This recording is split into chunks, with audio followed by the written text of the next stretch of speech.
Hi, everybody. I'm Kate Pollan, a coach, writer, and deeply curious human, and this is Hello Void. This series is a collection of unscripted conversations at the intersection of psyche and uncertainty in 2025. I'm sitting down with coaches, creatives, entrepreneurs, thinkers, feelers, healers, really anybody who wants to explore what it means to be human right now, emotionally, mentally, spiritually. All of this at a time when the world just feels increasingly chaotic, contradictory, and wired for overwhelm. I'm talking to people about how they make sense of their inner lives, like how they're learning to live alongside emotional pain and uncertainty, and also what they've noticed in the people that they work with and connect with too. And all of this is because being human is not a solo experience. It's relational, right? It's bittersweet. It's joy and grief, expansion and fear, doubt and wonder, all of this sitting side by side at once. So today I'm sitting down with Tina from In Full Bloom Styling and Coaching. Thank you so much for talking with me today. Do you want to start us off by telling us about you and why you said yes to having this conversation? Oh yeah, for sure. So thank you first of all for inviting me and having the conversation. So a little bit about myself. I am married with three kids. They're all adults now. I have 23-year-old twins and an 18-year-old. My twins were born actually on September 11th. Ooh. And I knew that day I was in Canada. I was far from New York, and I was completely unrelated to the trauma that was going on in the world. But I knew that my life was taking a completely different path. Right. I was having twins for Pete's sake. Right. And they were 9 weeks early. I was not mentally or emotionally ready for this change. And since then, my life has been never the same. Parenting changes us. Absolutely. But they became a part of my life that I actually never really imagined. Right. I used to ask myself, how is it possible to love another human being? Right. I knew I loved my parents and all my aunts and uncles and cousins, but to actually create a human being in my body and, be able to love it, I knew I was in for a new world. I am a coach, as you said, and I like to consider myself a thinker because I do a lot of thinking, right? I do like story creating and all the things, but only in my head, right? It's just all stuck in my head. And I don't know that I would ever like write a book like people say, I don't think I could do that, but I like to think. And I'm a coach. I help women Yeah. transform their lives. Well, you never know.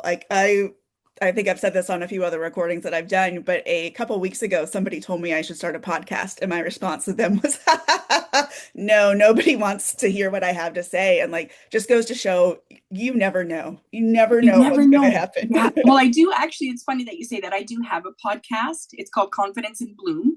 And I talk to women who are confident because of the life that they've experienced. We all experience some sort of trauma, and a lot of us know how to turn that trauma into sharing it with the world and changing the world in a positive way. And so, speaking with women that are confident to me is like, it uplifts me, right? I always feel so, I feel inspired, and I feel like, we really do live in a great world when I talk to these women. That's the same that I feel when I'm talking to people on this series. And it's Yeah, like it's renewed my sense of faith in humanity almost. I love And that. I love that. Yeah. and it makes sense too. I've heard that, confidence is not something that comes before action, it's something that comes from action. Yeah, it's like a muscle, right? It's like a Yes. muscle that we need to grow. We all have it, right? We all have muscles, right? They don't Yep. all work, right? But the more we do things, the better we feel about doing them, and then we Absolutely. get stronger. Yeah. Yeah. So, how has your understanding of what it means to be human changed in the past few years, emotionally, spiritually, otherwise? Well, yeah, I really like this question because, you know, quite honestly, it changes every few years. You know how they say we were a different person every 7 years? 7 years, yep. I have noticed that, I look at humans differently every few years because I know, I'm changing all the time. And so I always think if I can't be the only human on this earth that's going through these changes, right? Not at all. Right? Especially as women, like, I'm in the perimenopause stage. So I'm like, okay, so if I feel this way, other women are feeling this way. And I get it, like we're not all feeling the same way, Mhm. right? Don't have it, we don't, what I could explain to you how I feel, and you might be able to say, well, yeah, I kind of get that feeling too, but we don't really know exactly if it's the same, but it's the same, right? Absolutely. Tired. I feel tired. I feel shitty. I feel, yeah. So I've noted, I really, yeah. Did I answer your question? Yeah, I mean, there's no right or wrong answer. There is just what comes up for you that feels Right. like the answer to the question. So, absolutely. I think that part of the beauty of being human is that we all almost have the same experiences while it's also entirely unique experiences. Like we have some common threads that will help tie us together, but our own perspectives, our own filters, the way that we perceive the world, that is going to change everything. Absolutely. Absolutely. Yeah. So, how do you personally make space for pain and uncertainty when it shows up? So I tend to, honestly, I tend to get a little depressed. Mhm.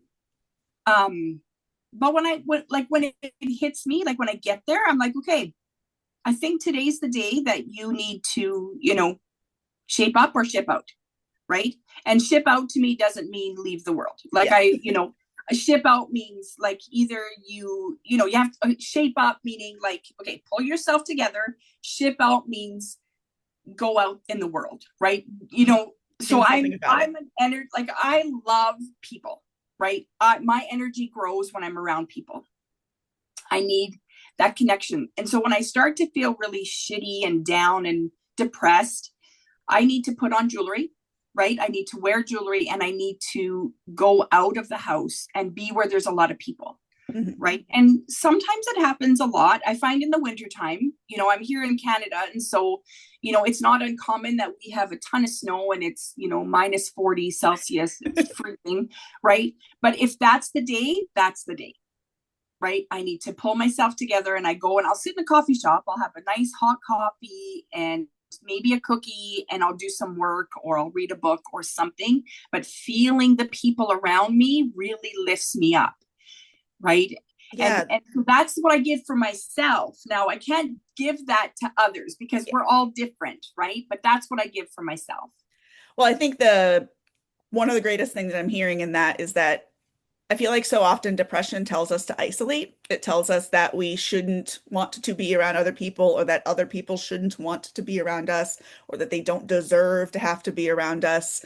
And I mean, depression lies. So when it's telling you to isolate, that's actually the time that you need to do the opposite, whether that's go out for a walk, go to a coffee shop, call up a friend, whatever it is that you can do to not listen to those thoughts, essentially. And that's, I mean, it's taken me a long time to figure that out. So Yeah. I've also been learning about Ayurveda and I've been trying to live, an Ayurvedic lifestyle. And so, I mean, I don't know if you know anything about Ayurveda, but it's basically, they call it the science of life. But to me, it's about nature. It's about getting back into nature. We come from nature. We should be a part of nature. And I think as like living in a big city, we don't know that. We don't understand what that means. At least I never did, right? And Yeah. so, I like how you said that depression makes you want to be isolated and it makes you want to be not around people. And doing the opposite, right, is actually what's healing me. And that's what I've learned with Ayurveda. Like it's the opposite of what I want, right? At the moment, that's going to heal me, right? Yes. Like as you can tell, I love, pastas and breads and donuts and, all the sugary stuff. And Same. right. But one thing that I know that is if I avoid that, I feel better, right? And I've sort of tried to, live that kind of rule. I don't, rule is a really harsh word because it's not a rule to me, but I try to live that in all areas of my life. As What I like a really guideline. want, yeah, like what my brain is telling me is probably not what I need. It's only what I want. Yeah. Yeah. Yeah. And I personally do the everything in moderation.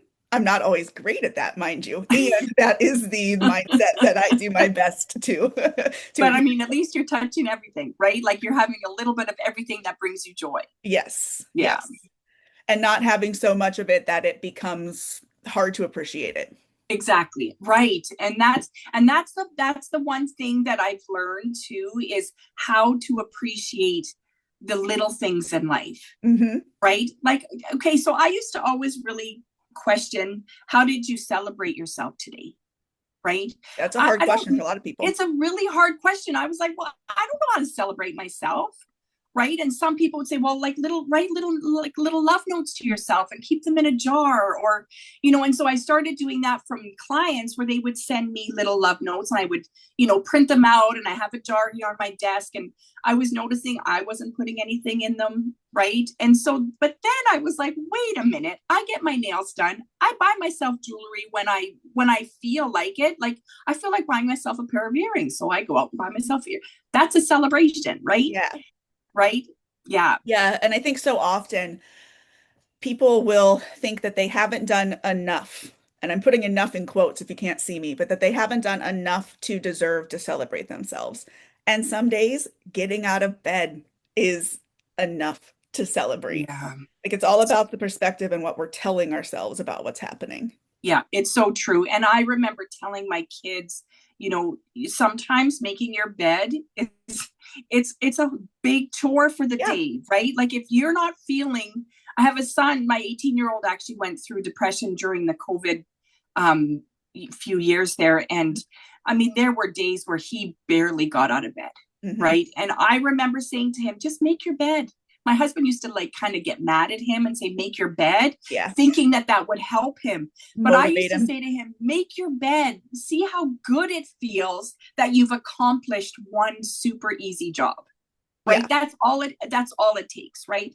Because once you do one little thing, then it, slowly turns into something else, right? Yeah. I mean, having gone through depression the way I did, making the bed was actually the first thing that slid, right? Yeah. Because I'm like, I don't feel like it. Yeah. Mine is often showering. And then when I can remember, like, okay, yes, showering takes energy, and I'm going to choose, consciously how I expend my energy during those times.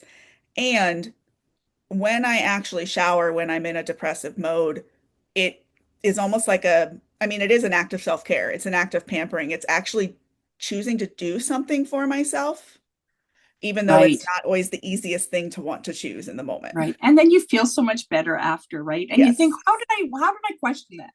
Like, Yeah. why would I not want to do that? Yeah, I know. Yeah, Yeah. been there too. I've been there too. Yeah. Well, what do you think people are really longing for right now? Right now, I think they're longing connection. I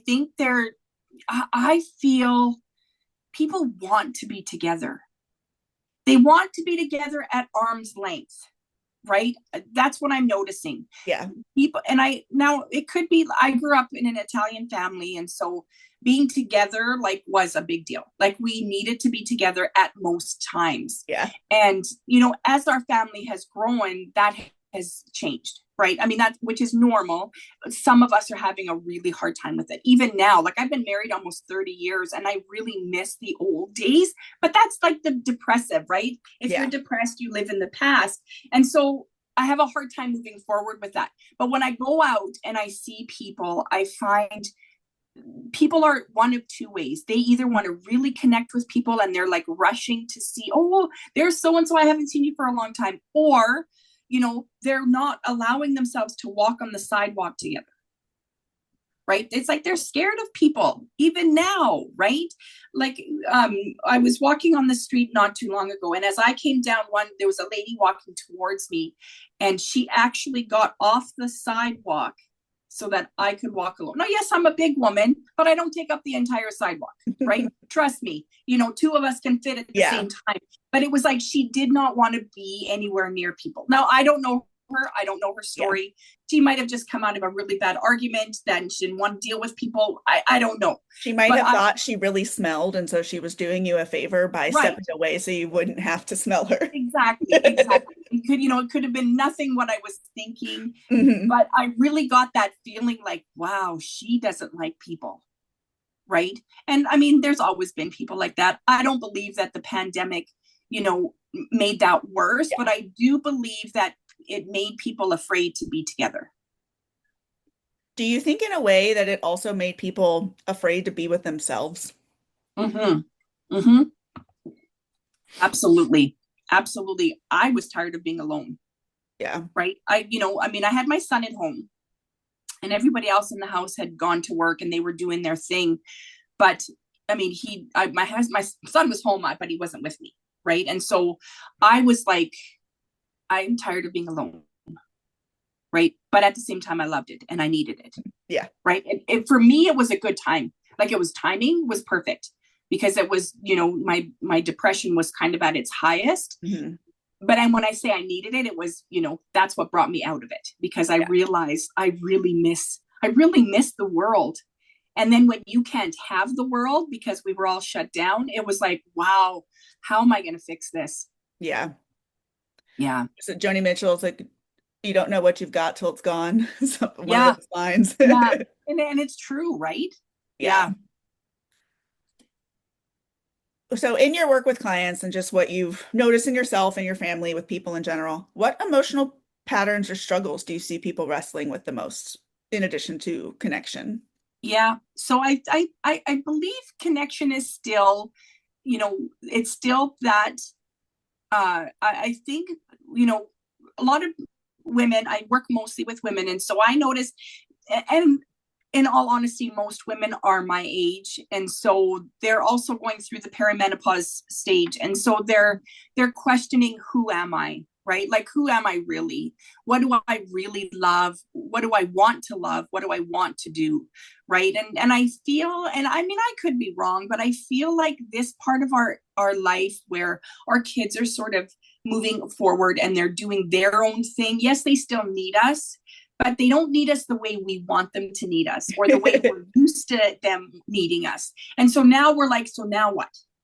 Right? Am Am I I supposed to do with really, my time? And yeah, yeah, like, am I really just doing my job? Because my job is kind of boring. I've been doing it for 20 plus years, right? Like, we're sort of in that, like a hamster wheel. We're going in the same direction, doing the same thing, but we want something different. absolutely. Yeah. Do you think there are any universal truths about being human, or is it entirely subjective? Yes, I believe that there are universal truths. I believe that everybody is capable of loving and accepting love. I do believe that some don't know it Mhm. because of, the life that they've had to lead, but I do believe that we're all capable of it. And I mean, most of that I think I've learned and I've realized through movies, right? Like, Yeah, I know that it's just television, it's just entertainment, but there's some really good movies out there that really make you see life is not the same for everyone, yeah. right? I mean, there has to be some truth to some of the stories in those movies. For me it's books and reading, and one thing that I had heard about reading a few weeks ago was that the great thing about reading words is like sometimes you can find somebody articulating something that you've known to be true and you haven't really been able to put out there or understand in a way that you could share with others. And that's what I'm hearing when you're talking about movies. It's more about like what you can kind of recognize in yourself, both in terms of what is contrast and what is similar. Right. Yeah, absolutely. Absolutely. And yeah, you're right. I mean, there's so many books. My mom's an avid reader. And some of the stories that she just tells me, I read. I'm not a big reader, but Yeah. but she's an avid reader. And some of the stories, I'm like, my God, there are mean people out there. Right. But then I also believe like hurt people. Yeah. Right. And so you think if they're capable of that, what kind of a life did they come from? Right. And surely I just know deep in my heart that they are capable of being loved. And they were loved, maybe just not in the way that they needed to be loved. Hmm. And they probably desperately want it, whether or not they consciously realize it or not. Exactly. And that's why they do what they do, right? Hmm. That's what I want to believe, Yeah. maybe, as time goes on and I get deeper into my coaching, maybe I'll learn different. I don't know. I hope I don't. Like, I really like to have that, that little bit of hope, which I believe that most people do, right? Like, I think most people have hope for Yeah. something, right? Whether it's love, whether it's feelings, whether it's, even if it's money or wealth or greed, whatever it is, there's Hmm. always hope, Yeah. right? Yeah. Something to give kind of meaning to existence. Exactly. Yeah, exactly. And, Yeah. I mean, there are some people that like to take that always on a negative scale, right? And, Mhm. I tend to be somewhere in the middle. I can see the negative side, but I also like to believe that people want a better life, Yeah. right? And we do what we do for a better life. It's part of, for me, it's the idea that things happen for me, not to me. That is how Mm-hmm. I look at it in general, where there are these things that happen and I may not like them. It means nothing about whether I like them or not. And they can be happening for my benefit, even if it doesn't seem like it right then.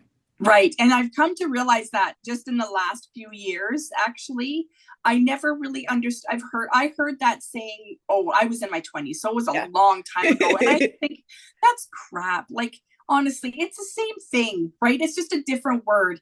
Mhm. And as I don't know if you have kids, Kate, but when you watch your kids grow and they go through like life as children in school, because kids Mhm. are mean, right? And when you watch them grow, you're like, wow, like I started to realize really what that meant. And the first time that I really sat there and said, okay, I get it, it's happening for me so that I learn, right? Over, like, it's just happening, it's just part of life, right? No, it doesn't have to be that way, Yeah. right? I'm not really sure I understand how to be grateful. I know when I am grateful, I don't know how to change it, right? Like I'm still learning that part of my life. I know some people, they just know. I do not, right? I know when I am feeling grateful, I don't know how to make myself grateful. And Yeah. so, that's a great opportunity, right? Is to see, how is this working for me or to me, right? Is it Yes. happening at me, or is it happening because I'm making it happen, right? Or So am I yeah, a victim, or am I going to choose to turn what I'm experiencing into something else? exactly. And I mean, as a coach, I know that I have to understand that, right? And I do, for the most part, when it's someone else's life, right? But for my own life, Yeah. right, I'm like, okay, so where am I here, right? Like, is this my fault? Did I create this, right? So yeah, Yeah. I still struggle with that.